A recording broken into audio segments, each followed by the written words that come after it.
ଓଂ ଯୁଗାନ୍ତ କାଳରେ ମହାଜଳେ ପ୍ରଭୁ ମତ୍ସ୍ୟ ରୂପେ ଅବତରି ଶଙ୍ଖାଚୂର ବଧି ଶ୍ରୀବେଦ ଉଦ୍ଧାରି ବ୍ରହ୍ମାଙ୍କୁ ଅର୍ପିଲ ହରି ଅଗାଧ ସଲିଳେ କୁର୍ମ ରୂପ ହୋଇ ନିଜ ପୃଷ୍ଠେ ଗିରି ଧରି ବାସବ ସମ୍ପଦ ଉତାରିବା ଅର୍ଥେ ସମୁଦ୍ର ମନ୍ଥନେ ହରି ପଦ୍ମକଳ୍ପ ଅନ୍ତେ ଶୁକର ରୂପେଣ ଅବତରି ବନମାଳି ଧରଣୀ ଉଦ୍ଧାରେ ବିଦାରିଲେ ଦନ୍ତେ ହିରଣ୍ୟାକ୍ଷ ମହାବଳୀ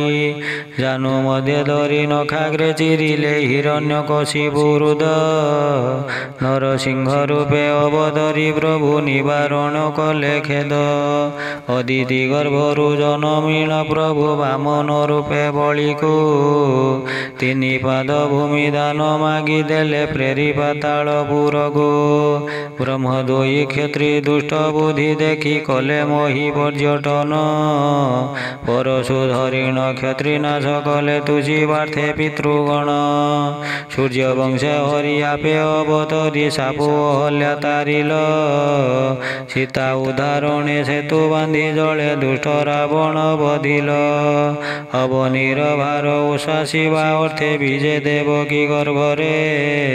ଗୋପପୁରେ ରହି ଇନ୍ଦ୍ର ବଳ ଧ୍ୱଂସୀ ଦୈତ୍ୟ ବଳ ନାଶିଥିଲେ ଅହିଂସା ପରମ ଧର୍ମ ଧରି ହୃଦେ ବୁଦ୍ଧ ଶରୀର ବହିଣ ଧର୍ମ ରକ୍ଷା ଅର୍ଥେ ସଦୟ ହୃଦୟ ହେମନ୍ତ ମୂର୍ତ୍ତି ଧାରଣ ପାପୀ ଦୁରାଚାରେ ଧୂମକେତୁ ରୂପ ଧରା ଉଶ୍ୱାସିବା ପାଇଁ ଅସି ପତ୍ର ଧରି ମ୍ଲେଚ୍ଛ ସଂହାରଣେ କଳ୍କି ରୂପ ଶୋଭା ପାଇ।